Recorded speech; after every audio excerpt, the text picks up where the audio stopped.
Astra Abyssosque. We meet again, you two. Hi, Catherine! Do you have any commissions for us today? Commissions, huh? Let me think. Oh, how about this? Please attend the Academia's Academic Symposium this afternoon and recite a love poem on stage. Wait, say what now? And if possible, please also use your camera to capture the reaction of the audience upon finishing the poem. Huh? What kind of commission is that? I see. It appears that you're not interested in this commission. In that case, please go to Port Ormos and convince the Eremites there to spend some time volunteering at the local orphanage. Hey, that's not any better. I'm sure the mercenaries will have some interesting reactions as well. Paimon's gotta ask, just who exactly has been submitting these commissions to the Adventurers Guild? Oh, the commissioner? Well, actually, I just wanted to see the two of you in action. Was it so obvious? I was hoping you would actually take one of those commissions. That kind of chance to observe humans doesn't come by often. Ah, so it's Nahida. Paimon just knew Catherine wouldn't crack those kinds of jokes. When did you get into her head? From when she said, Ad Astra Abyssosque? So it's been you this whole time? Are you done resting up, Nahida? Yes. I've been sleeping ever since we parted ways, and I even had a really, really long dream. It was another dream about the Sabzeruz festival, except it was a happy one. In my dream, I was sitting in the middle of a flower terrace, and everyone in Sumeru City was holding hands as they danced in circles around me.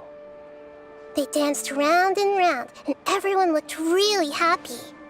I also got to sit on a gigantic flower carriage. Ferris, the Knight of Flowers, raised me really, really high above the ground, and I was throwing an endless amount of Yalda candies at the children. You know, Nahida, maybe your dream is how the Sabzeruz festival really should be. It's meant to be a joyous time where everyone gets together to celebrate your birthday. Huh? Wasn't I describing a really happy dream? Why are you both looking at me like that? Wait, could this be an example of the emotion known as pity? No, we aren't pitying you. That would only make everything worse. We just don't want you to feel too sad. By the way, have you had a chance to visit Dunyarzad? How's she doing? The Homiyanis haven't allowed any visitors after the festival, so we haven't been able to check on her. Yes, I paid her a visit right after I woke up. She was resting at the time. Her condition is stabilized. However, since Elazar is a manifestation of the withering on the human body, we can only cure it by finding a way to take care of Irminsul's own withering. But for the moment, our top focus should still be figuring out what the sages are up to and what they're planning. Right. Who knows what'll happen if they manage to pull off another scheme like the Samsara of the Sabzeruz festival? So our first priority should be investigating and putting a stop to the sages' activities. As for how we should pull that off, let's discuss it somewhere else. There are too many adventurers around here. Oh, good point. Sorry, adventurers. We're gonna be borrowing Catherine for a little while.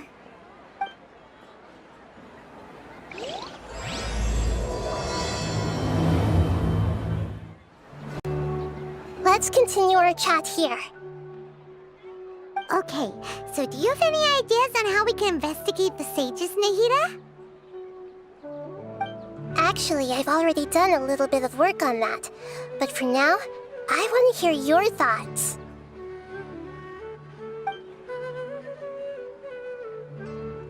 I've already tried that, but all the key members of the Academia, even the core of 30 guards, intentionally avoid wearing their Akasha terminals.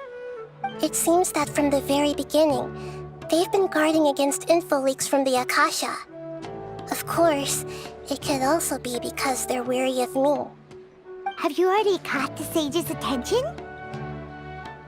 I'm guessing not yet, but distrusting me would make perfect sense if they've ever paid attention to the urban legends about me. In any case, I probably can't take over their minds directly. No way, that's too risky. You mean it'd be too easy to get caught? No, it's not that. We shouldn't involve innocent students in this. A single mistake could completely ruin their lives. Doing that would be ignoring the safety of my people for my own selfish goals. How is that any different from what the sages are doing? That's a good point. Spoken like the god of Sumeru.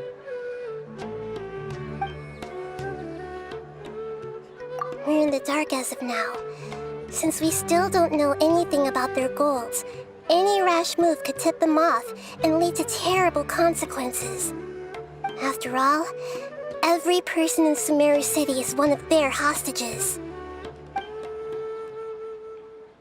Are we really out of ideas?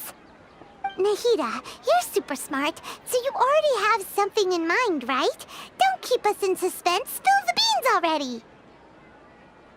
According to a popular theory from the Vahumana Darshan of the Academia, rejecting impractical motions at the beginning of a planning session will give more weight to the actual proposal. Okay, but aren't you the god of wisdom? You don't have to use that kind of gimmick to make us take your ideas seriously. Well, I've been thinking that if I can't directly possess the leaders, and if I can't get ordinary people involved, then I should find someone who's already involved, but hasn't decided to side with the sages. You're saying we should recruit a spy? That does sound like it could work. Oh, before coming back, we met someone named Alhaitham. He seems like he acts alone, and he likes doing stuff behind the Academia's back. They probably aren't in cahoots. Actually, I already have someone in mind. Do you still remember that female scholar named Setaria? Setaria. Paimon remembers now. Isn't she the one who's always trailing behind the Grand Sage of the Academia? We ran into her basically every time the Sub-Zero's festival repeated itself. You could even say we're old enemies by now. Paimon still remembers the smug and mean way she always spoke to Nilou. I've always liked observing all kinds of people, and Setaria has always stood out from the crowd. She was born in the desert and was hailed as their greatest genius. Her academic gifts allowed her special admission into the Academia, and also gave her the opportunity to serve as the sage's assistant. Oh, Paimon didn't know she was from the desert. She must be pretty special then. Paimon feels like most of the desert dwellers around the city are working as mercenaries. The name Setaria means star.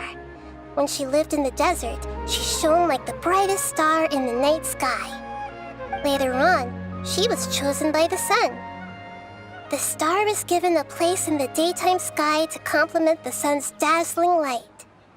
Soon after, the star witnessed the sun scorching the earth, which brought forth many disasters.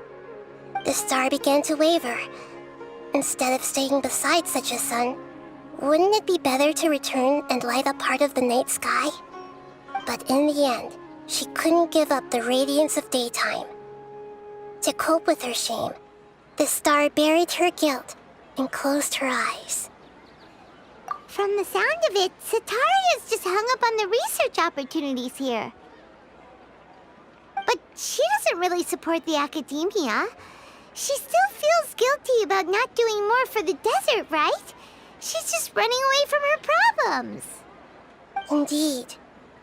When they are presented with complex moral issues, many people will simply plug their ears and go with the flow until the problem can't be fixed anymore. She's suppressing a lot of guilt, but before she realized it, she had already become the sage's accomplice. She can't deny her part in their schemes anymore. Right. We must somehow make her face her problems again. That way, not only can we get useful intel from her, but she can also use it as an opportunity to redeem herself. From my past observations, Setaria will take a day off from the academia every 10 days to do some shopping in the city. Tomorrow afternoon just happens to be a shopping day for her. That'll be our chance. To prepare, let's go check out some of her favorite spots and have a quick chat with a few of the vendors there. This should be Setaria's favorite fortune-telling spot. So should we ask the fortune teller about Setaria? No, I already have enough information on Setaria.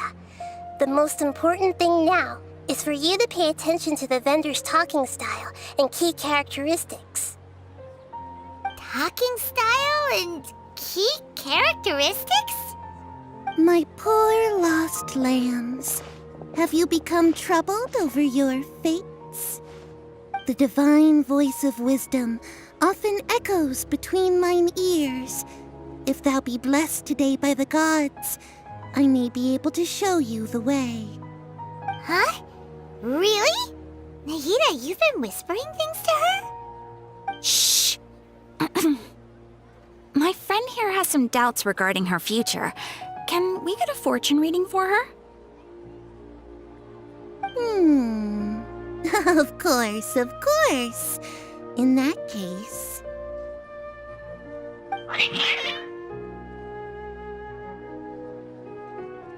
Uh-huh. It would seem that Harut and Marut are quite wary of you. Perhaps, at some time in the past, you have somehow offended the gods. Only mocking the god of Animo, questioning the lord of Geo's financial savviness, and brawling with the god of Electro. Do those count? Oh, nothing. Go on, pick an aspect for her to divine. Love prospects? No problem at all.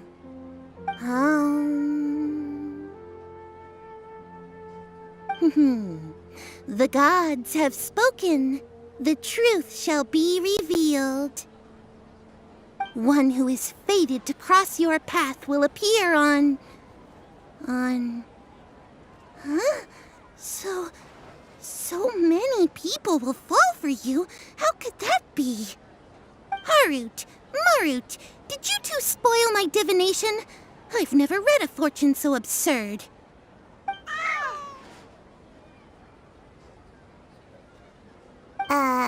Actually, Paimon thinks this is probably the most accurate fortune-telling you've ever done. I admit that the orientation of today's celestial matrix is, suboptimal. As such, there will be no charge. Is that so?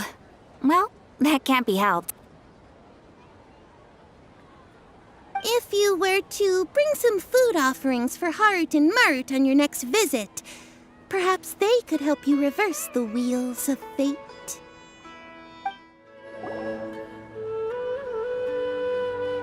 Is this another one of Setaria's favorite stalls? Yep, it belongs to a king. His father helped Setaria a lot when she first moved to Samari City, so she still comes by whenever she has time. When I start talking with him, listen carefully to the details of our conversation. Ah, dear customers! Would you like to look at some pottery? We caught wind of your great craftsmanship, so we specifically came to take a look. Oh, I recognize you. Aren't you Miss Catherine from the Adventurers Guild? Sounds like I'm in for some big business. Speaking of, where did you learn this trade? I suppose you could say it all started with my dad. He's a mason by trade, but I picked up an interest in clay while apprenticing for him. After that, I began making pottery by myself in secret, and I simply changed trades when my works turned out well. Although it's a pity that I'm no longer making much use of the knowledge provided to me by the Akasha. That's nice. You're making a living doing something you love. So is your father still working as a mason? Oh no, not anymore. A few years back, he fell from a roof and broke his leg. Since he had already saved enough Mora over all these years, he's just enjoying the retired life in Port Ormos nowadays. I see. We wish him peace and happiness in his retirement. I'll have someone in charge of logistics at the guild come by another day for some goods. We'll leave you to it. Take care now. No problem. Rest easy, all our goods are sure to meet your every need. This should be our final stop.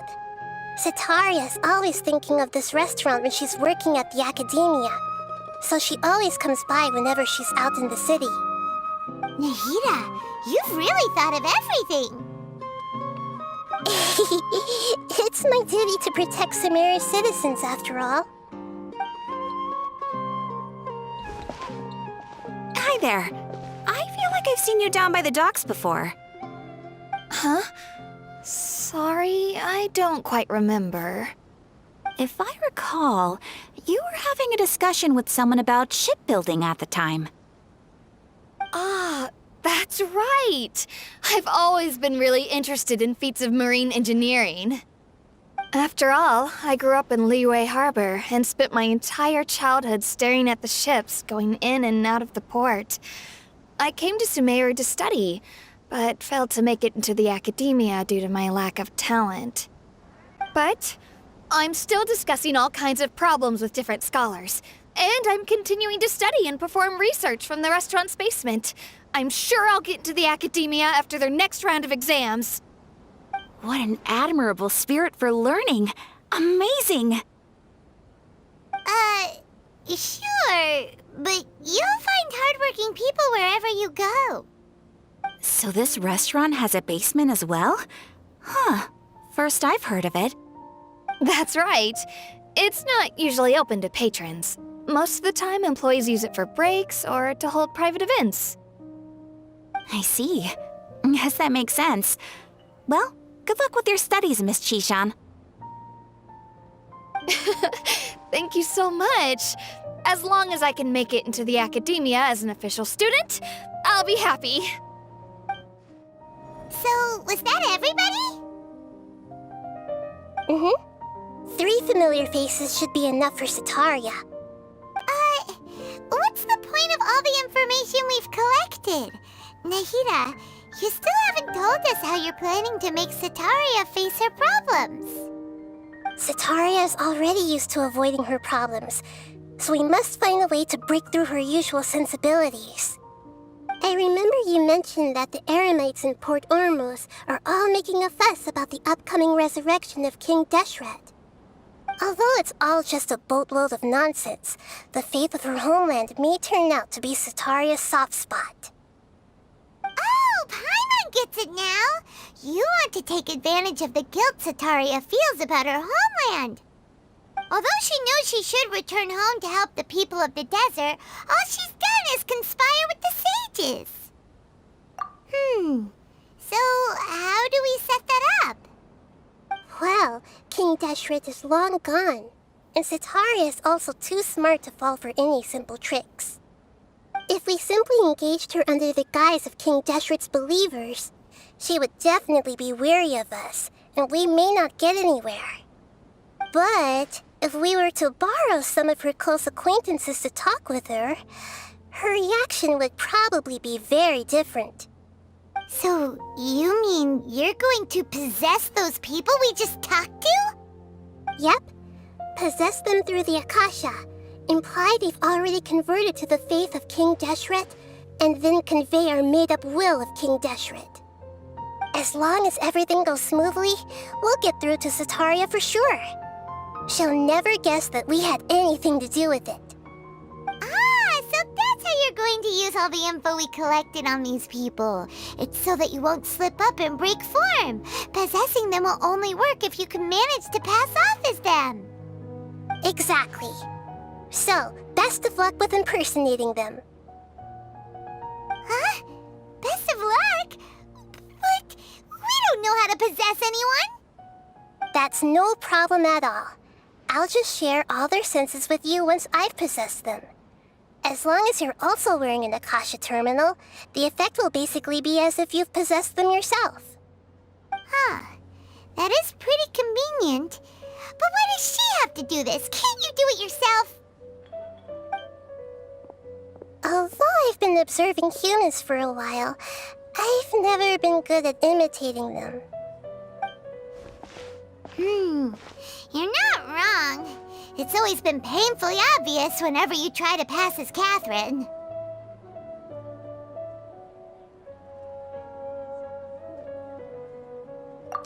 If it was at all possible, I would have preferred to leave these people alone. But seeing how things are now, I probably should just accept it and push on. Yeah, don't beat yourself up over it. We're only doing this to help everyone, and we'll only be borrowing them for a little while anyway. Alright, then let's give it a go tomorrow afternoon.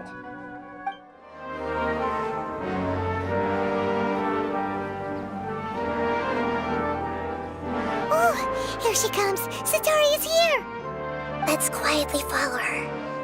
Once she starts talking to her acquaintances, we'll find a safe spot to begin possessing them. As for how we'll sway her to our side, I'll leave that to you. I trust you'll know what to say. Paimon's starting to feel kind of nervous. Okay, let's go. Looks like they've already started talking. Let's find a hiding spot and get started.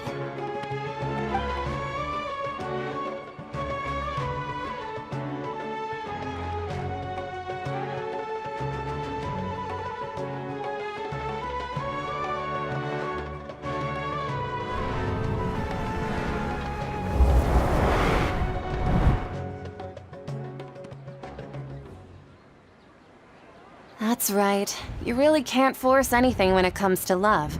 And besides, everyone around me has a very different background and outlook. Are you still listening to me, Nabiya? Oh, of course I'm listening. You were talking about troubles with your love life, right? I heard everything you said. Okay then. You just seemed a little distracted for a moment there. Strange. Your cats seem pretty worked up. Is something wrong? I always thought they were quiet, happy kitties. Oh, what are their names again? Ah, that's right. They are just little darlings, aren't they? Harut and Marut. So, which fortune do you want me to read for you today? You must... I'd like to get another reading on my love prospects, but to be perfectly honest with you, I feel like I've been a real mess recently. A mess? Well, could you do a reading on how long it'll take me to finish my current project at work? I really just want to get it over with. I hear you. No problem at all. The gods will reveal the truth.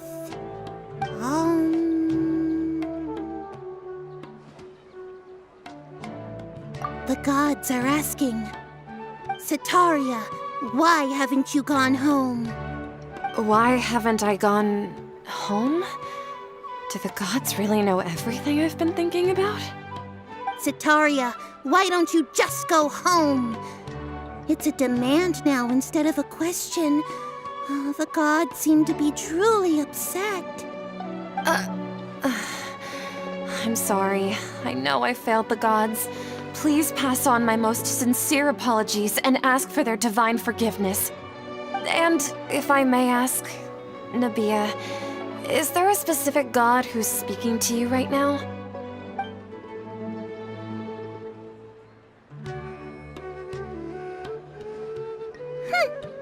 What an inconsiderate and naive question. The god who is speaking to me is, of course, the wisest and mightiest of all, King Deshret. King Deshret?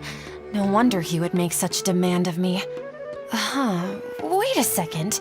King King Deshret passed away a long time ago. Even though news of King Deshret's resurrection has been spreading like wildfire, it's all just a misinformation campaign from the Academia. How can King Deshret still exist in real life? What insolence! I am King Deshret's most loyal believer. Do you wish to refute his voice of wisdom? Oh, no. As a child of the desert, I am only reveling in his power upon learning that his divine glory has touched even this city. I will think very carefully about his demand of me. I'm sorry, I must go now. Wait!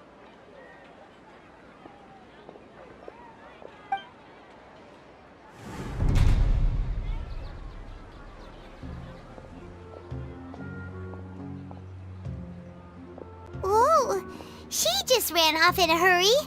She looked pretty upset, too. Well done. Setaria didn't seem to suspect anything amiss. To have something she's been trying desperately to avoid show up out of nowhere and berate her, that must have shaken her to the core. Aw, Nahida, it seems like you understand human emotions really well after all. All I know are some abstract Harvard-taught theories. And in any case, my time with you has shown a lot of them to be utterly useless. I'm still trying to make sense of everything. Anyway, enough of that. Let's hurry and catch up to Setaria.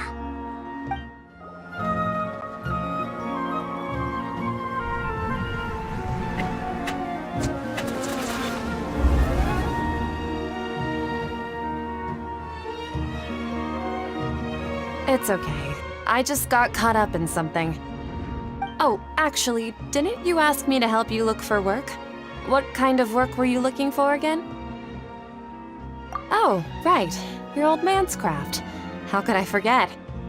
Speaking of, how's he doing? Is he feeling any better? Huh? Wasn't he nursing a leg injury? If I recall correctly, his strong arms had always been his pride and joy. He sprained his arm a while back while trying to show off his strength. I thought you'd heard. Actually, while we're talking about him, is he still living in Port Ormos? Yeah, he's been retired there for a while. If you could find the time, please write him a letter. Let him know that recently, faith in King Deshret has taken root in Port Ormos and has begun to spread across Sumeru. He has a quick temper and has always been a devout follower of the Dendro Archon. I don't want him to get into a fight with those King Deshret believers because of a difference in beliefs. Oh? So, who are you siding with in all of this? The Academia or King Deshret? I'm so jealous of you.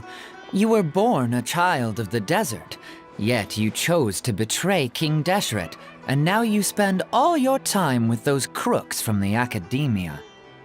Akeem, you don't mean you've also become a believer of King Deshret? What's so strange about becoming a believer of the wise King Deshret? In fact, aren't you the strange one? The one who still can't pick a side? Can't pick a side? Me? Whoa, Paimon had no idea you'd be so good at this. You really zeroed in on the issue and put it right in front of her. It might feel a bit overwhelming for Setaria. But once everything is over, I'll be sure to pay her a visit to her mind and explain everything. Anyway, let's keep going.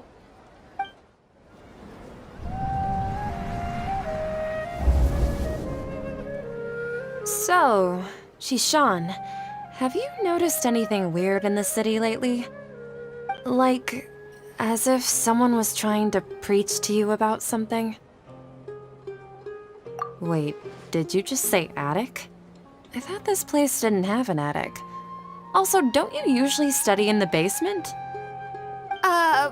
Well, the restaurant recently added an attic.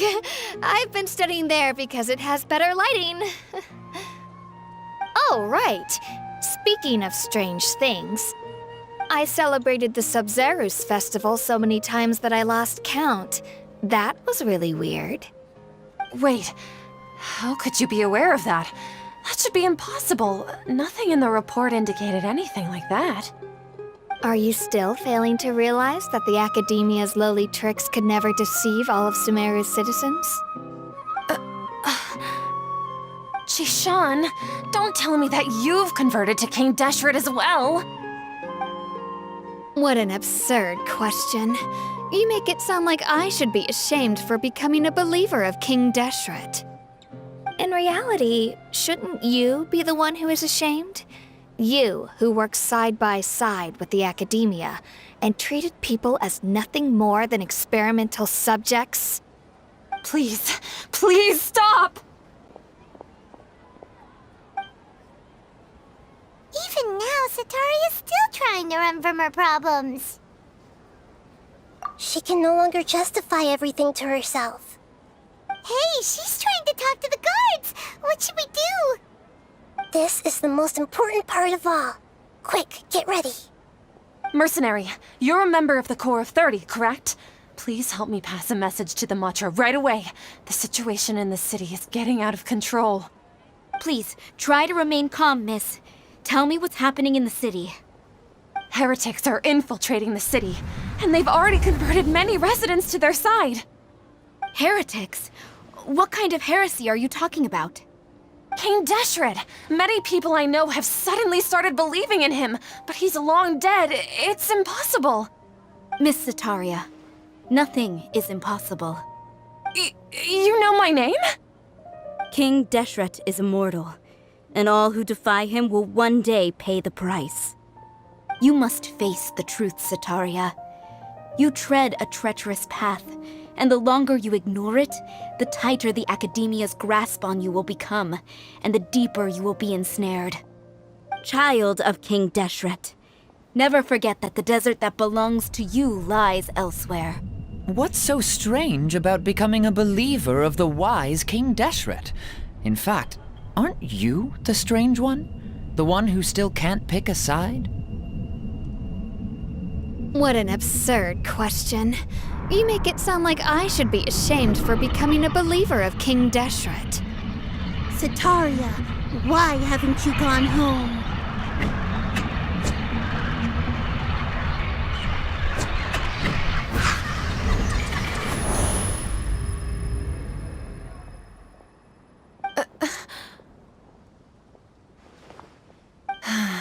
It seems that no matter where I run, I only keep finding more believers of King Deshret. I have to say, this is a familiar feeling. I've also been running from my guilt this whole time. Guilt over my part in the Sage's plans, and from ignoring the letters from the children of my homeland. But no matter how much I may try to ignore or get rid of it, my guilt always comes back. You won't necessarily lose your research opportunities by facing the truth. Besides, did you really want to conduct your research while carrying such heavy feelings of guilt? How do you know me so well? Are you truly just a believer of King Deshret? Or are you the god himself? That's not important. The important thing is to pass judgment on the Academia and its sages, and to correct their mistakes. If you could provide some assistance in this matter, perhaps it could serve as a form of atonement. I've actually never believed in the gods, but I've always believed in serendipity. Your appearance must be a fated opportunity for me to get out of this wretched situation. Please tell me, what can I do for you? How much do you know about the sage's current activities? I was just one of the designers for the massed dream harvest scheme, which is what happened around the Sub-Zerus festival. But I know very little about the full scope of the overall project. I'd assume that only staff with the highest clearance would have access to those confidential documents.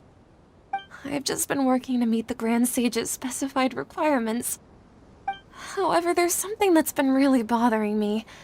I heard that a scholar who was previously expelled has returned to the city, and even the sages are still quite wary of him.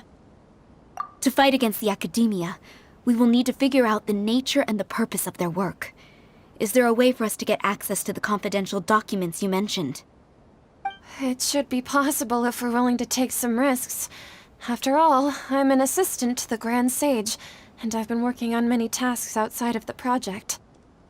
One thing, though, I won't be able to transfer the documents to you through the Akasha once I get my hands on them. The sages have always closely monitored all activities within the Akasha. Let me see. Let's use the most primitive method. Send someone to pick up the documents tomorrow evening at the Academia entrance. The Academia entrance. Wouldn't that be too conspicuous? Don't worry about that. I assure you, this won't be a trap. I'm only suggesting this location because it'll draw more scrutiny for me to leave the Academia again. It'll be safest for me to distract the guards long enough to hand you the documents. All right, I trust you. So, if I were to successfully complete this task, would it mean I've atoned for my wrongdoings? That'll depend on the judgment of the Dendro Archon. The Dendro Archon. That's right. Her people are the ones we have endangered. As the God of Wisdom, she's also the one responsible for judging and guiding the scholars. Maybe it's time for me to find a god to believe in. Just as Nahida predicted, we've managed to bring Setaria to our side! The Traveler's execution was ingenious. She's the one who deserves all the praise. Well, now that we've made plans to meet again tomorrow evening, all we can do is pray for Setaria's mission to go off without a hitch. Pray? But if we're going to pray to the gods, aren't we just praying to you? God of Wisdom and Guardian of the Scholars? No. The truth is the true Guardian of Scholars. I've always believed that. Anyway, let's meet again tomorrow evening at the Adventurers Guild. Catherine, we're here! Oh, you are the other Catherine, right? That's right. I suppose I'm the other Catherine in your mind. Shh! We're on a secret mission tonight, so we need to protect Catherine's identity. Yep, Paimon's right. We cannot fully rule out the chance that the meetup tonight is just a trap. If something were to happen, my existence may be the only trump card we'll be able to play. After all, the Academia should still be unable to confirm the existence of my consciousness in the outside world. Yep, exactly. Just what Paimon was thinking. Anyway, enough about that. Let's just make sure to be on our guard. Off? What do you feel is off? It's the middle of the night. Of course it's quiet. You're not getting paranoid, are you? No, I think she's right. It really is a lot quieter than usual. If you look around, there seems to be fewer people on the streets. I'm not sure if this is the case for the entire city, though. Huh. Maybe it's just a coincidence. Maybe Setaria figured out a way to not only distract the guards, but also to get everyone to go to sleep early, just so we can exchange the documents in peace. I also can't quite figure out why things feel a little off. But now that we're here, let's go ahead and meet her as we planned. Well, regardless, as long as you're here with us, Paimon feels a little safer.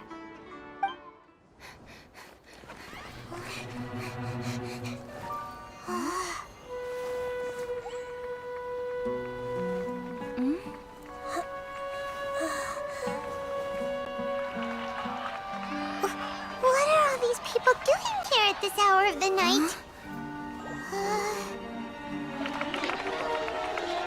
Ah, the triumphant hero returns at last. And to a rather spectacular welcome, even if I do say so myself. You're the outcast, expelled from the Academia. Indeed I am. Although these days they tend to call me the Doctor.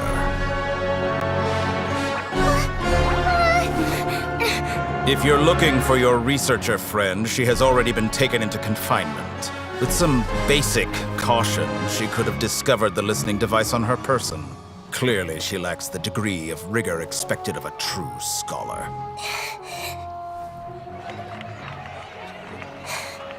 The people of Sumeru City.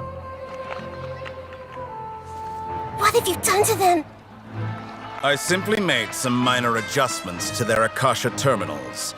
Now they can deposit information directly into the subconscious. As you can see, all these lovely people now believe this traveler is a hero who has just saved the world. My experiment is a success. And now it seems they can no longer hold back their sheer adoration. No, what should we do? These are all just regular people. Leave now. You need to get out of here. But that guy's a Fatui Harbinger. We can't just leave you here. Nor can I abandon the people of Sumeru.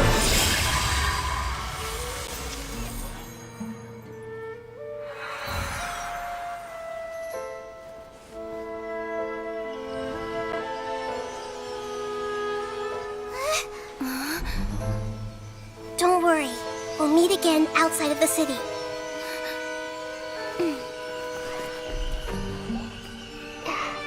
I see.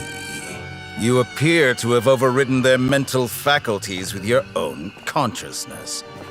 To possess such a powerful mind, you must be the God of Wisdom.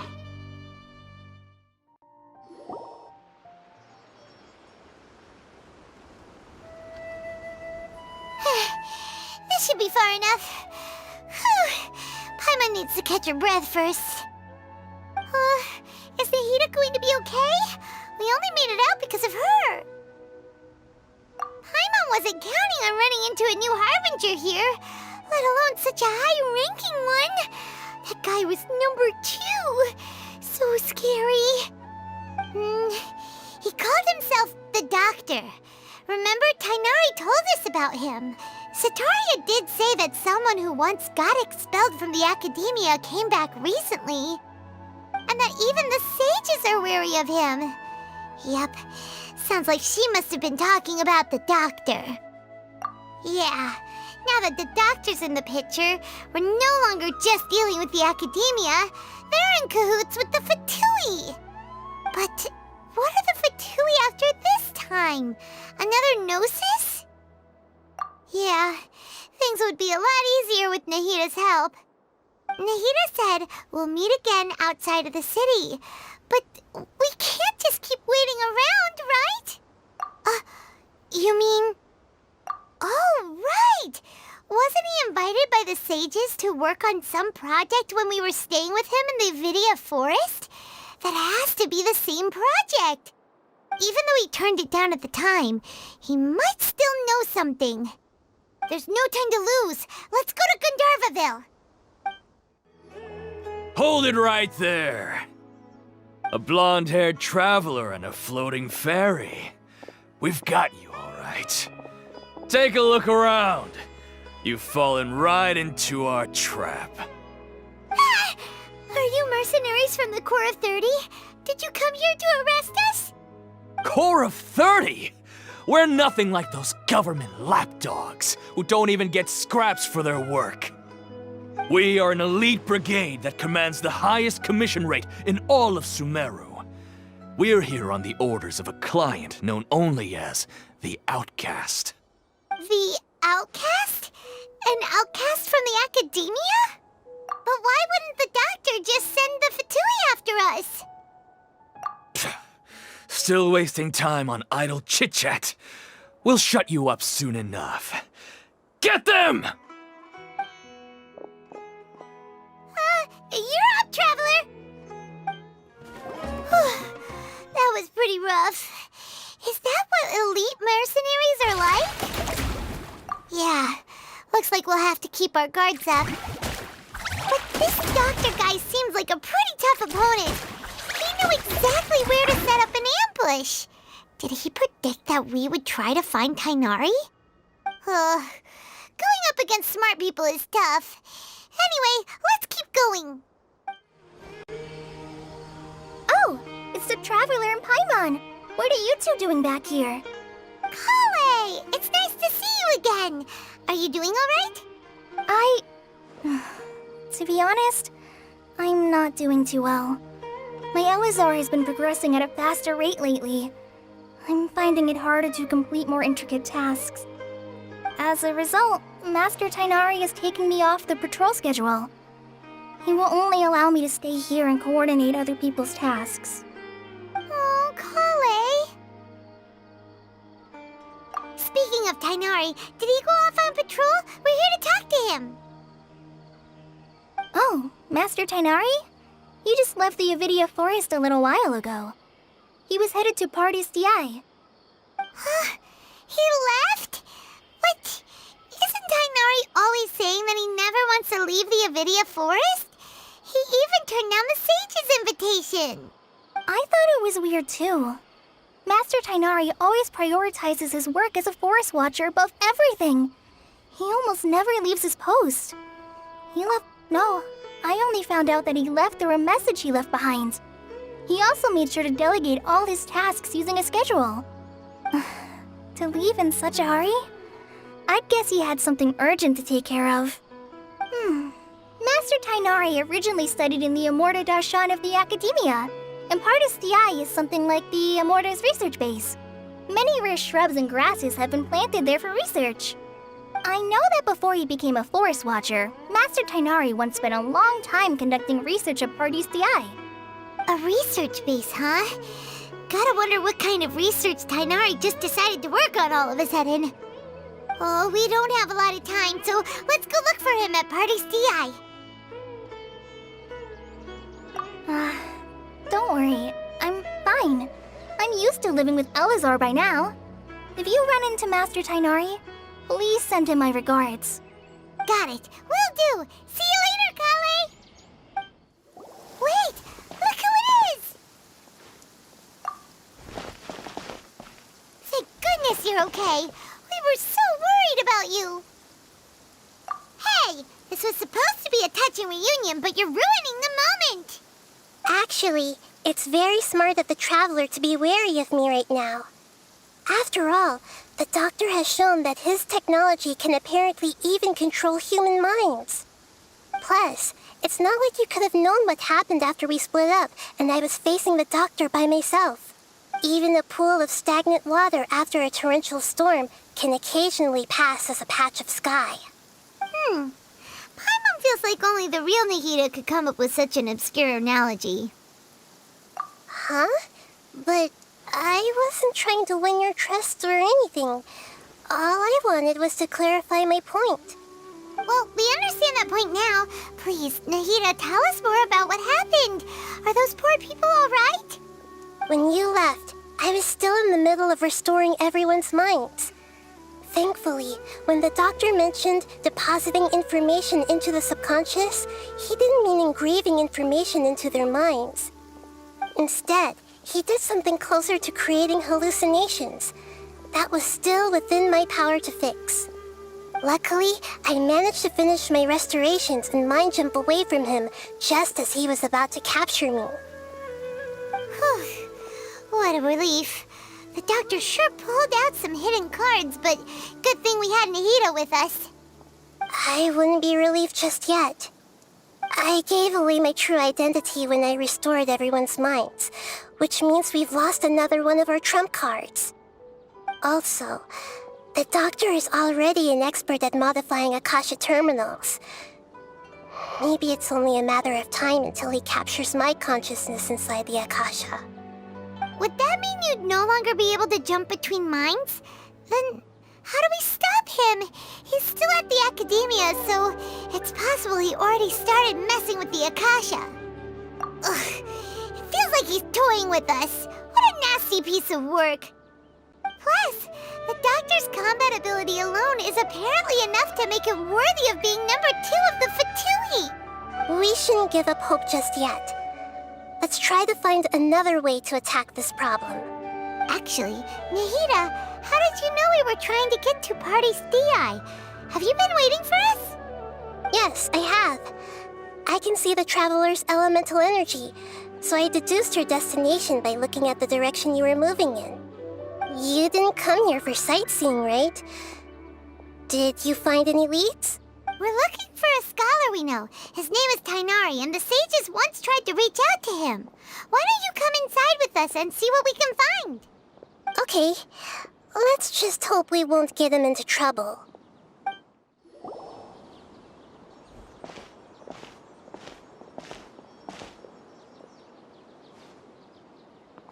Traveler? It is you! Ah, it's Hypatia! Ah, what a pleasant surprise! It's so nice to see the two of you again. Who's this? She's a scholar we met in the Avidia Forest. When we last saw each other, she was still training in the... what's it called? Satyavada life? Oh, I see. That's right, we're old friends. You've come at just the right time. Ever since I've come here, hardly anyone has even talked to me. Hypatia, you're way too excited about this. Actually, for you to leave the Avidia Forest means... you're not in training anymore? Wait, no. Did you already finish your training and reach Paripurna life? What do you think? My consciousness has already managed to make contact with the divine. You did it! Congratulations! It's so exhilarating to share this sublime joy with others at long last! When my consciousness made contact with the gods, what a supreme and unparalleled experience that was! That sounds incredible! Oh, all right. Actually, please wait. I haven't forgotten my promise to you. Remember? I promised to help you understand what you saw from Irminsul once I gained deeper insights. My current self has not only gained true insight, but I can even help you establish a direct connection to the consciousness of the divine. You can do that? I've never heard of anything like that, but if you want to give it a try, I'll do my best to protect your consciousness during the process. Hold on. I brought some spirit borneal with me. This is still a crucial part of the ceremony. We're using that incense again? All right now. Hold my hand. I'll help you establish a pathway to connect your consciousness. Okay. Ready?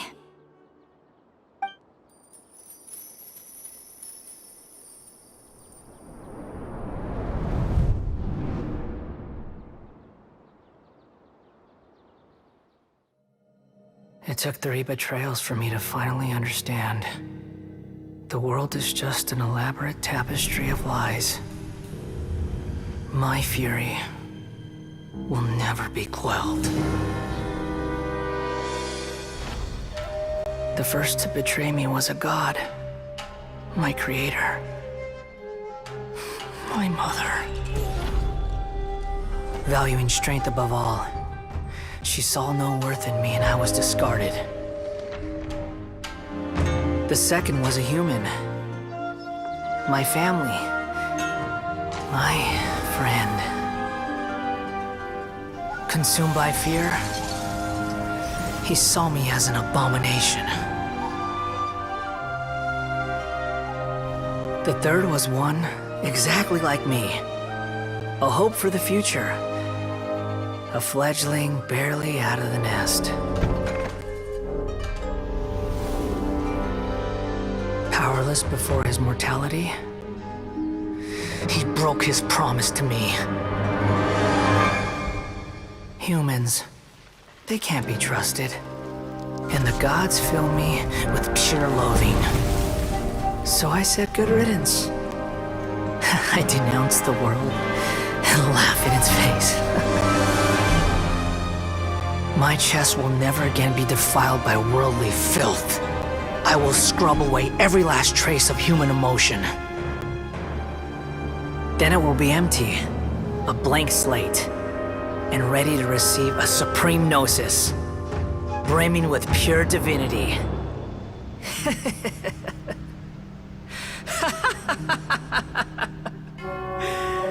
There is no need to fear. The pain will be brief.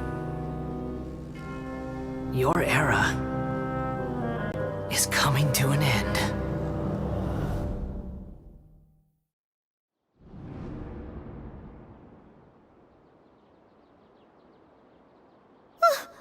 What was that? Did we actually just see the Baladier's memories? Everything matches what we know about him. But how is he connected to the divine consciousness that Hypatia was talking about? You saw it, right? You felt it, right? Such a majestic god!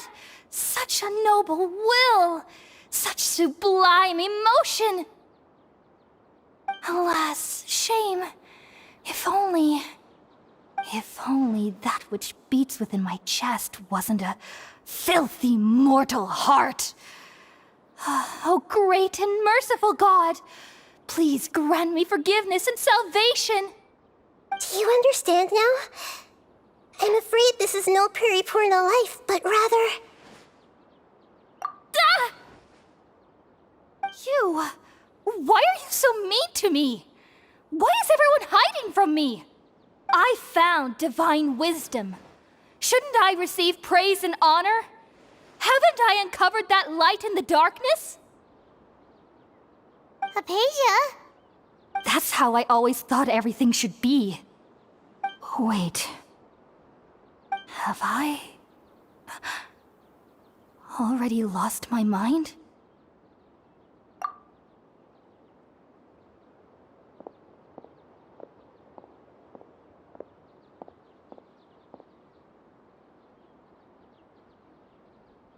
Wait, something isn't right.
Okay, we finally lost him.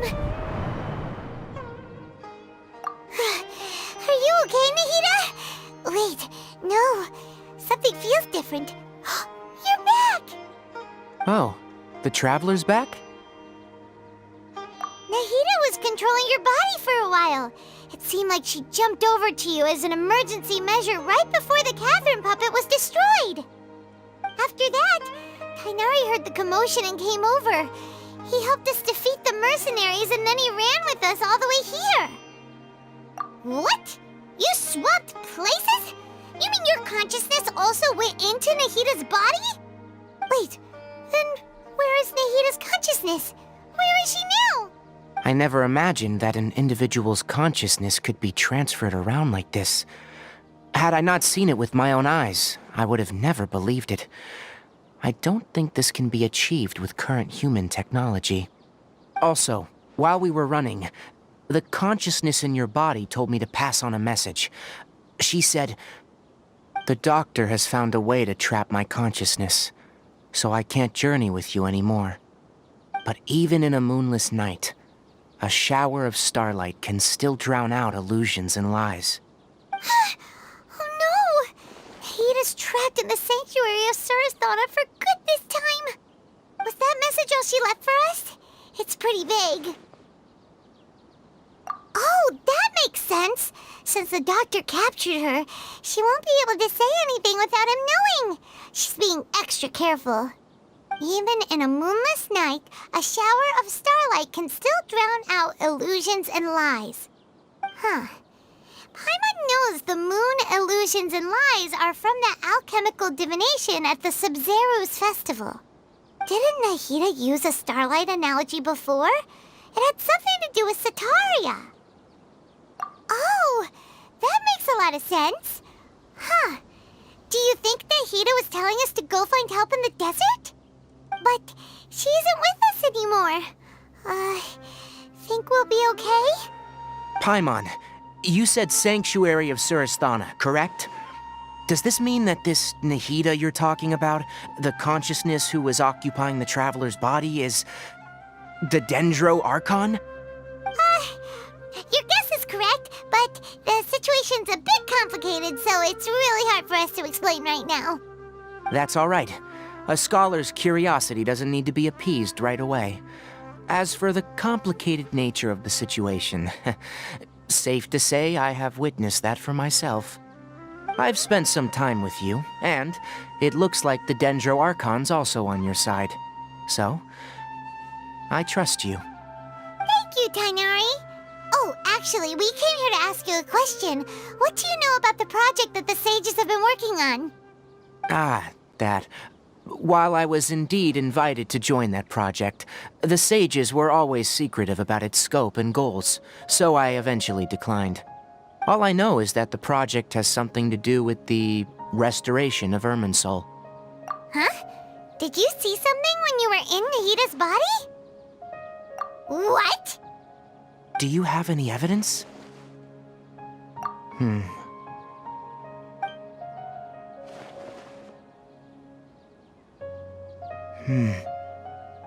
So that's what happened. That explains why Hypatia's symptoms were different from those of the other scholars who went mad. It's because she made contact with the consciousness of a new god who is still in the process of being born. Tighnari, did you leave the Avidia Forest because of Hypatia? I did. I noticed Hypatia's mental anomalies, but since her symptoms were rather atypical, I secretly took her to Pardis Di and began searching for a way to return her to her normal self. If I didn't take action, Hypatia would have already been taken by the Matra to the desert, doomed to a life of exile at Aru Village. Now that you mention it, I knew the Academia has never thought particularly highly of Lesser Lord Kusanali, but I still didn't expect them to do something as arrogant as creating a new god. Looks like I made the right decision by not accepting their invitation. The Doctor and the Balladeer. We have 2 Fatui Harbingers in Sumeru. Sounds like we're in for a bad time. From your description, I don't think they've completed their project. There may still be room for us to intervene. But then, what is the connection between creating a new god and restoring Irminsul? Yeah, it feels like we're still nowhere close to figuring out the sage's goals. Right, we've pretty much gone over everything we need to know, so we should head out. How about you, Tighnari? What are you going to do? I'll stay here for now. I still want to try a few more things to help Hypatia. If you're planning to go into the desert, start by heading for Caravan Ribat.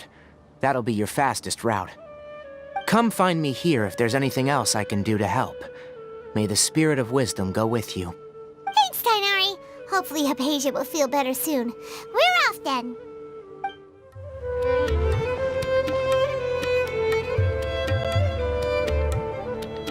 We finally made it to Caravan Ribat. It's pretty lively here. So, just past this wall is the desert, huh? Oh, wow. Paimon remembers hearing people call this the Wall of Samiel. It's made to block sandstorms from the outside. Oh, if it's this tall, it's gotta be the divine work of Greater Lord Rukkhadevata, right? Enough gawking. Come on, follow me. Huh? Over here.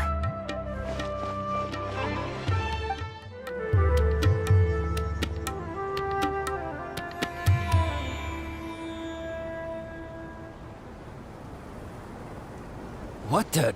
Where did she go?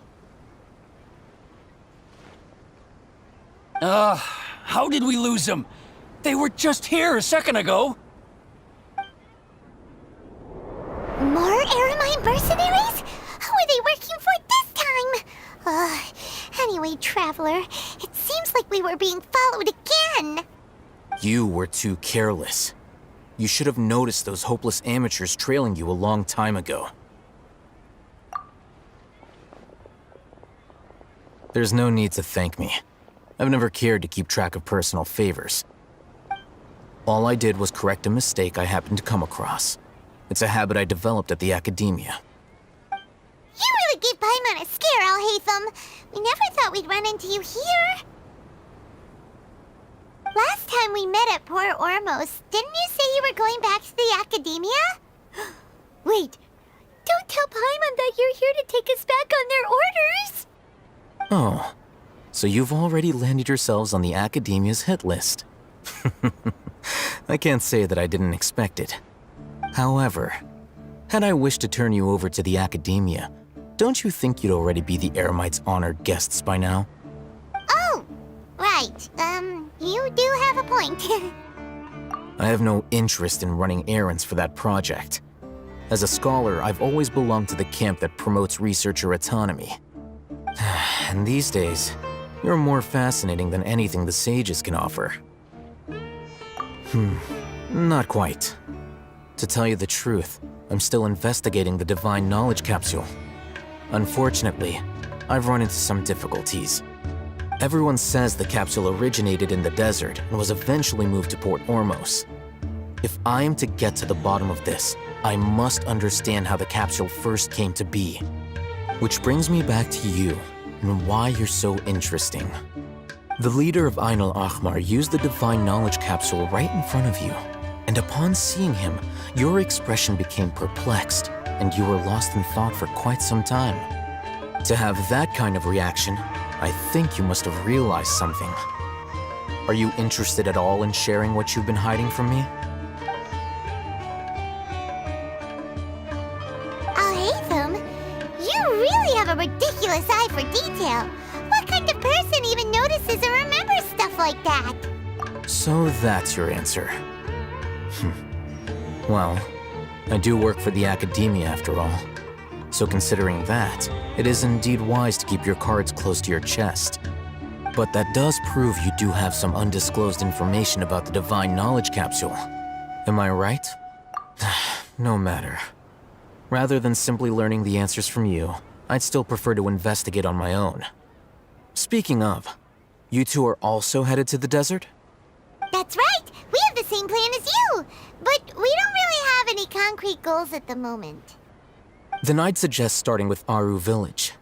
It's the largest settlement in the desert, so it'll probably have more resources and intel than anywhere else. Well, would you like to head there together? It's always better to travel with someone you know. Let's go! Before us lies Aru Village, the safe haven of the desert folk. Whoa, this landscape is really something else.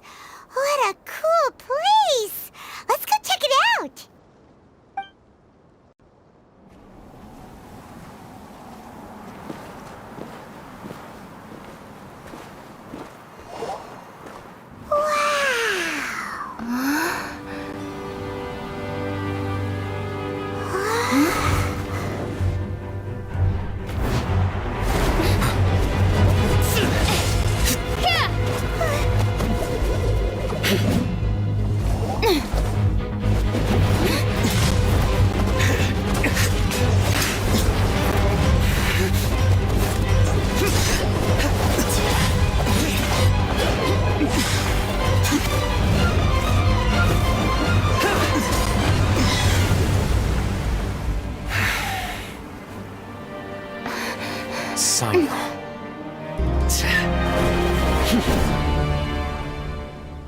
Unless my memory fails me, we have barely spoken 2 words to each other before now at the Academia. Would you care to enlighten me as to when and how I invited the General Mahamatra's wrath? Alhaitham, Do not think you can escape my judgment, just because you managed to escape my attack. Judgment? So that's how you'd characterize your actions here, is it? Or would elimination perhaps be a more accurate description? Had I used my full strength, not even this traveler would have been able to stop me. Though styled like an assassination, I sought only to ensure that my target would be unable to flee or resist. Standard practice for the Matra, as well you know. Seemed to me more like your own personal touch. Who is that, Alhaitham? Did you call him General Mahamatra? Yes.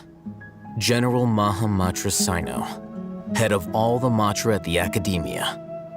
He's a formidable hunter, and the ultimate nightmare for any who have committed academic crimes. You seem to have placed a lot of trust in Alhaitham, to the point of blocking an attack for him. If I were you, I'd never choose to side with him. I wouldn't believe a single word that comes out of his mouth. I have been pursuing this scribe for a long time. I urge you, stand back and do not seek to defend him any longer. Otherwise, there will be consequences. Has Alhaitham done something wrong? Paimon doesn't think he's as bad as you've made him out to be. I won't waste my breath explaining things. Alhaitham, I saw it during our fight. Take it out. The divine knowledge capsule you're hiding on your person. Unless you want me to retrieve it for myself. Very perceptive of you. Nothing escapes a Matra's senses. Wait, the divine knowledge capsule? Didn't it fall into the Matra's hands in Port Ormos? No wonder you speak with such confidence, Sino. But I must admit, I'm very curious. What does this capsule mean to you? And why, as General Mahamatra of the Academia, are you all alone in the desert? As far as I'm aware, the other Matra have been speculating about your disappearance. Have you been given a mission that's, let's say, morally dubious? If I was the real target of your mission, what was stopping you from simply using your authority and resources to judge me within the walls of the Academia? I should have known you'd be difficult to deal with. You two? Ugh! What you would do, Traveler? Paimon feels like we can't trust either of them! Ahem. Well, look at you two, acting all tough and self-righteous over there. Wait, Dia?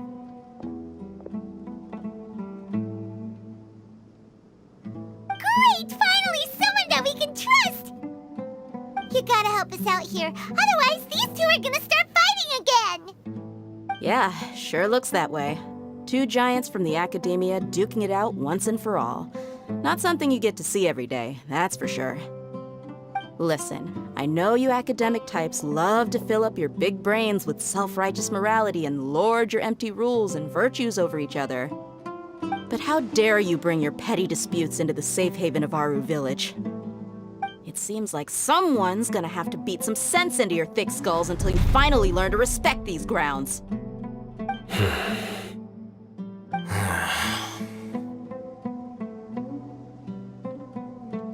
Hey, did either of you hear a word I just said?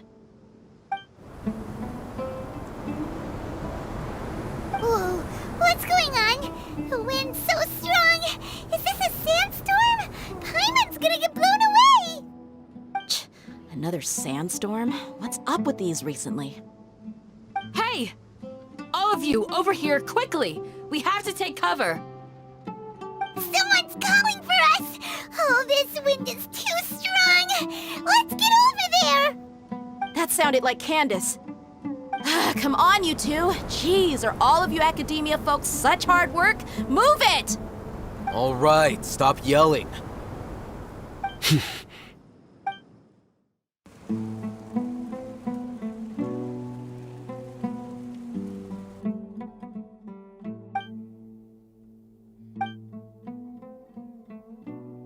Well, this is pretty awkward. Want to play sardines with 3 people who want to tear each other limb from limb? Sure, why not? Sounds fun. The air is so thick and heavy. Paimon can hardly keep floating anymore.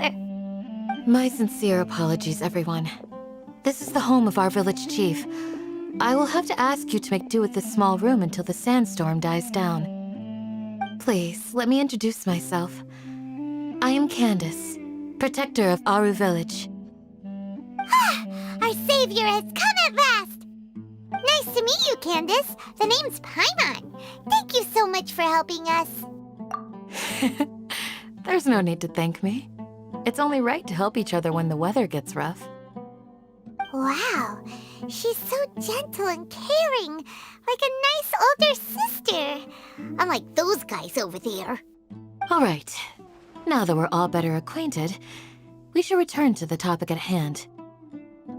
As a guardian charged with the responsibility to protect my fellow villagers from harm, I was observing your conflict from afar, even before the sandstorm started. And now that you have set foot within our village itself, it is all the more my responsibility to make absolutely sure that you pose no threat whatsoever to us.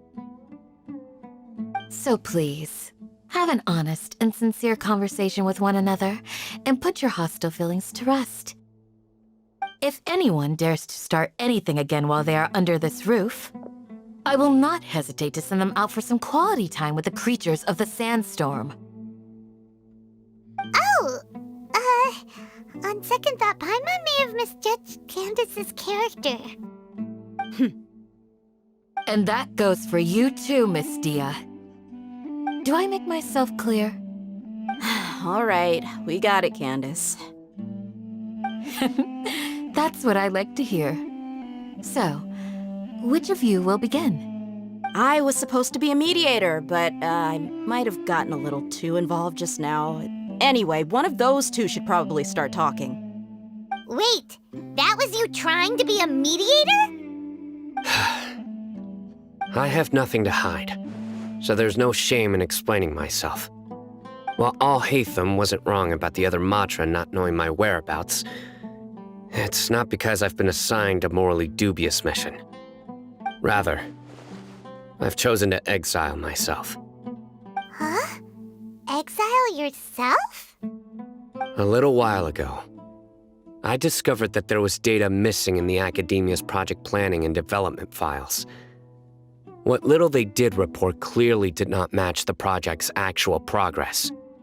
As General Mahamatra, I had the responsibility and authority to request an audit. However, to my surprise, the person responsible for the erroneous data was none other than Grand Sage Azar himself. I tried to investigate the issue myself before submitting a formal audit request, but I soon found that all leads and potential pieces of incriminating evidence were carefully concealed from me. I began to realize that they were cautious of me from the very beginning. Unsurprisingly, the Grand Sage rejected my audit request as soon as the submission reached his desk. He even said to me, "The power of the General Mahamatra is granted by the sages. You have no right to judge us." So they really are up to no good. I realized then that to the Grand Sage, the Matra are nothing more than tools for the sages to assert and maintain their control over knowledge. The vows that we took, the principles that we strive to uphold, they are meaningless to the academia of today. I believed it would be wise to flee the academia before the sages had a chance to take action against me. This way, they can no longer see nor predict my actions. I will never give up on this investigation. There's no need for someone else to give me power or authority. Once I find the truth, I will administer judgment by my own name. Sino seems to have the same goal as us. We're all investigating the sages. Plus, now that he's no longer the General Mahamatra, he somehow feels a lot less scary. Well, Sino, if that's your story, then why did you see Alhaitham as a target? When I was investigating the matter in the academia, I overheard a conversation between Alhaitham and a sage. The sages asked you to investigate a blonde-haired traveler. Do you dispute this, Alhaitham? What? Like many parts of the project, this assignment was undocumented. Now throw in your suspicious behavior with the Divine Knowledge Capsule, and I think we deserve an explanation. Yes. I was indeed tasked with investigating the Traveler. After all, the promised reward was so great that hardly any scholar could have refused. The sage told me, once you've completed this assignment, I can give you a glimpse of divine knowledge. A most enticing offer. Unfortunately, those academics don't know me at all. Their words contained one key piece of information, namely that divine knowledge indeed exists. That gave me all I needed to know. From my perspective, the sages are far from trustworthy. Think about it. Isn't it a little strange they're so willing to share divine knowledge with anyone, even as a reward? So, I began my own investigation following the lead of the Divine Knowledge Capsule. In the end, I realized my wisdom in committing to this rather than collaborating with the sages. Had I been less guarded, I probably would have ended up like that Ain al-Ahmar mercenary, incapable of remaining sane for long enough to hold a conversation. You mean that the sages originally planned to dispose of you, using one of those capsules that drive people insane? I'd already given up on the assignment by then. I only told the Academia I was waiting in Port Ormos for you to appear so they wouldn't suspect anything. So it came as quite a surprise when I encountered my erstwhile target while investigating the Divine Knowledge Capsule. Criminals do love to talk about coincidences. Even though I ran into the Traveler by chance, I had no intention of providing assistance to the Academia.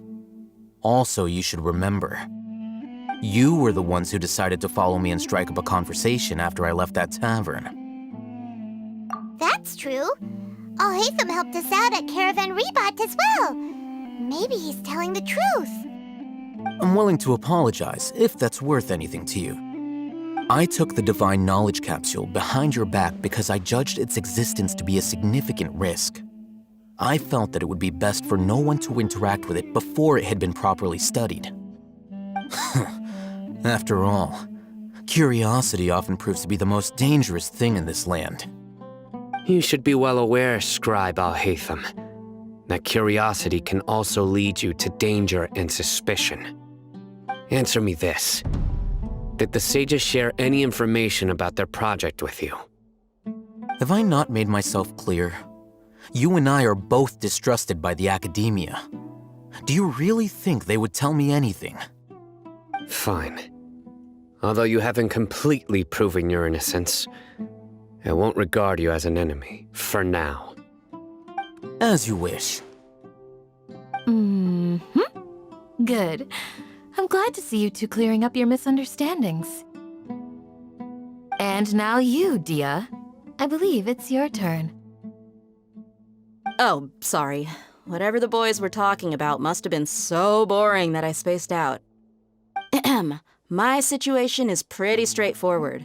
My employer, Dunyarzad of the Homayani family, is friends with the Traveler and is currently recovering from her illness at home. I had nothing going on, so I decided to return to Aru village for a visit. I was actually looking forward to a pretty exciting time getting back together with everyone here. But then I saw these two random guys in the middle of a pointless argument. It ticked me off, and things went downhill from there. Is that all?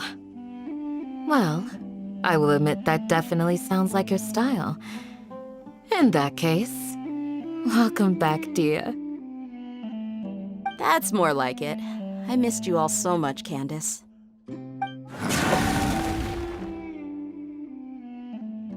Whoa! What was that sound? No need to worry. Now that you're no longer at each other's throats, please make yourselves at home. I'll take a quick trip outside to clear out some of those creatures in the sandstorm. Creatures? In the sandstorm? Are you sure you don't want some backup? Fighting in a sandstorm is not for the faint-hearted. Anyone without extensive training in these conditions is at a disadvantage. You needn't worry. Yeah, just leave him to Candace. Don't worry, she's as tough as they come.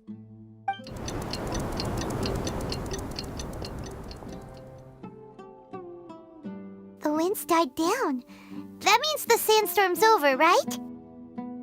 Candace still isn't back yet, though. Is she alright? Maybe we should go out and check on her. When you put it that way, even I'm starting to feel a little worried. All right, let's go. We've been here long enough, and the boys are as chatty as the floor. Ooh, Candace, you're still fighting? You've been out here dealing with these creatures the entire time? Yes.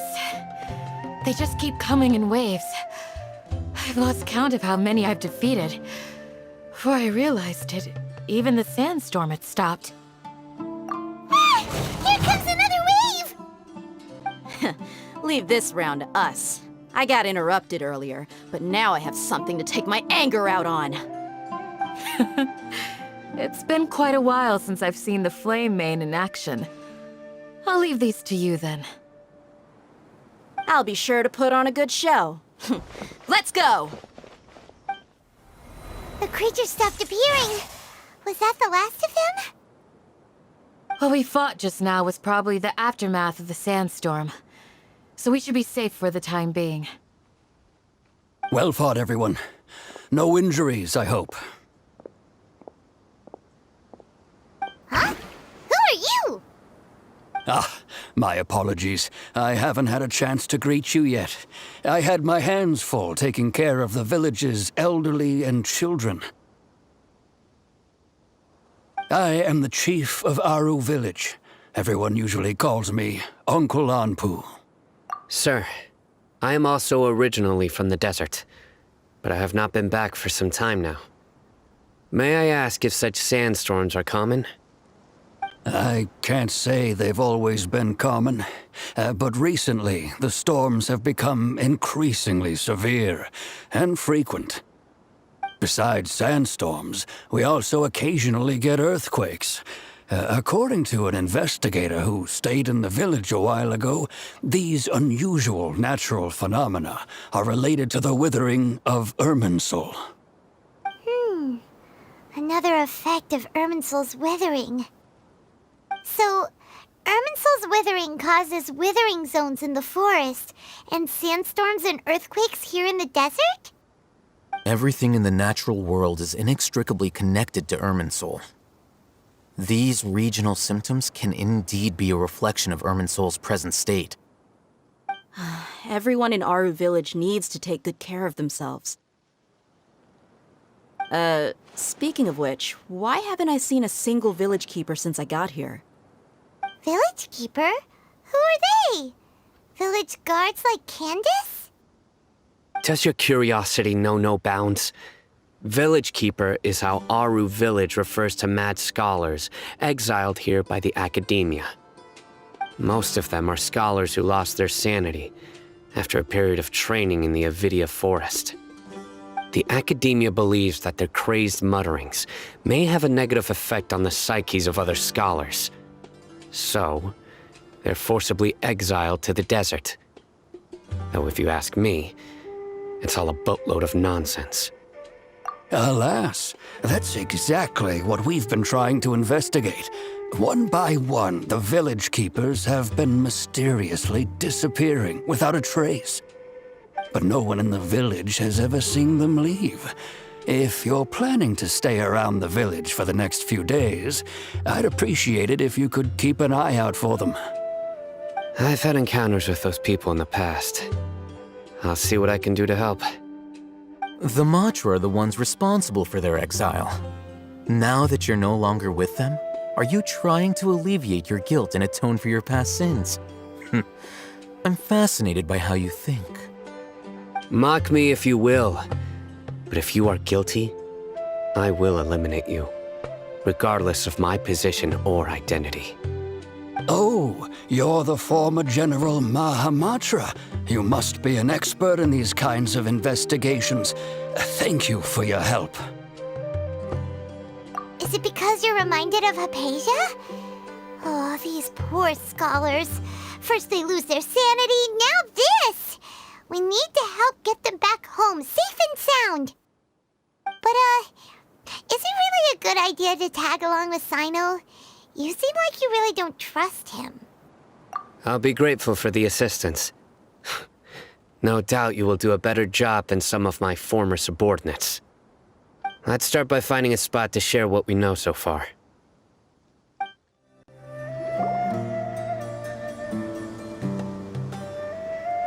Although I've sent myself into exile, I'm still doing essentially the same things as before.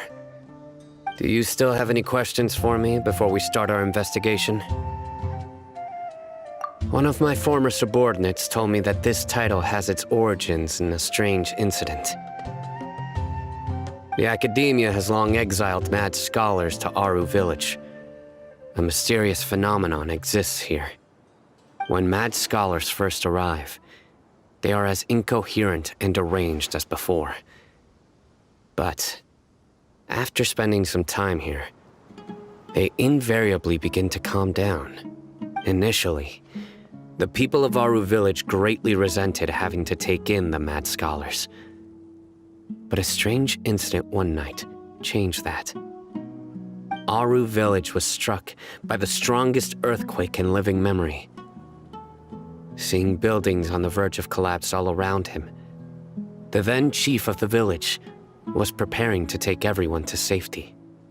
Suddenly, he noticed a mad scholar crouching in a corner, caressing the ground with his hands. A soft, green light radiated from him, like a divine glow against the backdrop of night. Despite the powerful tremors that ripped through the ground that night, all the houses remained upright, almost as if they had grown roots reaching deep into the ground. After that, the people of Aru Village treated the mad scholars with greater kindness, and began to refer to them as the village keepers. A soft green light? A mad scholar protecting Aru Village? What do you make of it, Traveler? Paimon thinks so too. Actually, Cyno, do you know if any of the mad scholars continued to wear their Akasha terminals at Aru Village? In theory, they would continue wearing them so the Academia could still monitor their activities. With that said, the main Akasha system would no longer have any interaction with them. Oh, no wonder! Everything makes sense then! Add in the fact that they calmed down, it was probably Nahida who calmed them. If you are able to draw a conclusion from this one story alone, then it appears you possess much more information than I do. So, what do you make of the story? Really? Lesser Lord Kusanali. What? You don't believe us? Lesser Lord Kusanali was definitely using the Akasha to give her power to the mad scholars! No, it's not so much that I don't believe you. I'm just struck by your reasoning. Lesser Lord Kusanali, the current Dendro Archon, is she really active in Sumeru? The Academia has always placed far greater importance on the late Greater Lord Rukkhadevata. They've more or less ignored Lesser Lord Kusanali, and I've never had any reason to doubt their views. In addition, I've never heard any stories about Lesser Lord Kusanali and her deeds. To me, she might as well have been a god that never existed. No way! Nahida definitely exists! She's a... how should Paimon put it? She's a good Archon who's kind and wise, even if she says weird stuff sometimes. I've spent many years interrogating criminals, so I can easily tell when someone is lying. Good! Then you should know that we're telling the truth! That look in your eyes. I've never seen that from a liar. You two really must have met Lesser Lord Kusanali. How can this be? To think, our Archon has been amongst us this entire time. All right, now it's our turn to put our skills to good use for this investigation. But easier said than done, especially since we don't have any leads. Maybe we can start by knocking on some doors. Excuse me, are you here to help me find my grandpa? Huh? Who are you? By the sounds of it, a resident of this village. My name is Isak. You'll help me find my grandpa, right? Is your grandpa a mad scholar? Hey, don't say that. Grandpa is just Grandpa. Why do you have to call him that? It's not like he's a bad person or anything. The person you're referring to is not a local, yet you are. Why do you call him Grandpa? Grandpa is just Grandpa. He's my family. I heard everything you said to the village chief. Please, you gotta take me with you. I want to find my grandpa. I swear I'll help. I won't be a nuisance. Ah, so you're the one who was eavesdropping on us around the village chief's house. I was planning to go out and take care of whoever it was, but I had a vague feeling that they didn't harbor any ill intent. Whoa. Hatham wasn't kidding about Matra having sharp senses. Sino, he's just a kid. All he wants is to find his grandpa. Let's find a way to help him. Sorry. I was only listening in because I wanted to know where Grandpa went. Honest. If you don't believe me, you can ask Miss Candace. All right. But first, let's confirm the facts with Candace.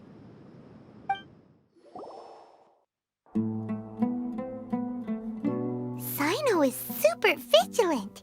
Is this what all the Matra are like? Ah, you're back already. We just wanted to confirm something with you. Do you know a boy by the name of Isak? I had a feeling he'd go looking for you. Huh? You knew this would happen? Yes. Although he tried his best to stay hidden, I still noticed him eavesdropping outside the window. He really wants to get his grandfather back. Isak's parents were both Aramite mercenaries who rarely returned to the village after finding employment in the city. He was raised by his grandfather. Unfortunately, it was only a few years before his grandpa passed away. Isak was still very young at the time, so various families in the village took turns caring for him so he could survive. Later, an elderly mad scholar arrived at the village. Isak thought the scholar bore a striking resemblance to his grandfather, and thus often spied on the man. However, the scholar was unkempt in appearance and incoherent in speech. Although Isak referred to the man as his grandpa, he was afraid and didn't dare to approach him. One summer night, the oft mumbling and bumbling grandpa suddenly calmed down and seemed to become more lucid. He even noticed Isak hiding in the distance. So Grandpa walked up to Isak and patted him on the head. He even took Isak to the entrance of the village, where he patiently taught the boy the names of the stars and accompanied Isak until he fell asleep.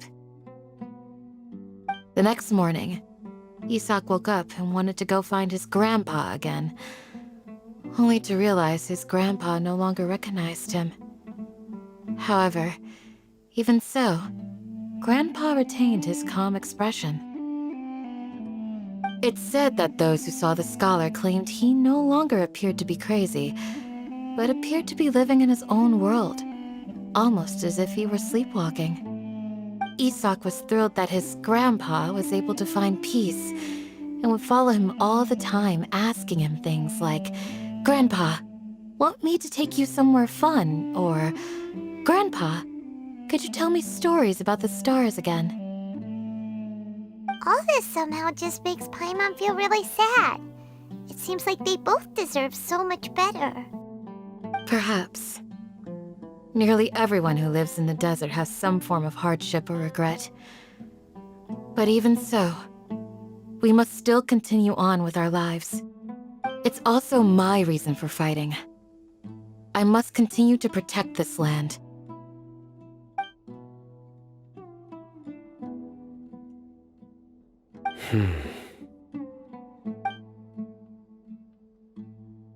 Maybe the people have always had a considerate god watching over them. Huh? What did you say, Sino? No, nothing. As long as Esau keeps his word and doesn't get in our way, we can take him along. Perhaps you are more compassionate than I gave you credit for. Please accept my thanks on Isak's behalf, Sino. Hey, Isak! Oh, it's you guys! We've cleared everything up. Let's go find your grandpa! Really? Wow! Thank you so much! Yeah! All right. Let's ask the local residents some questions first.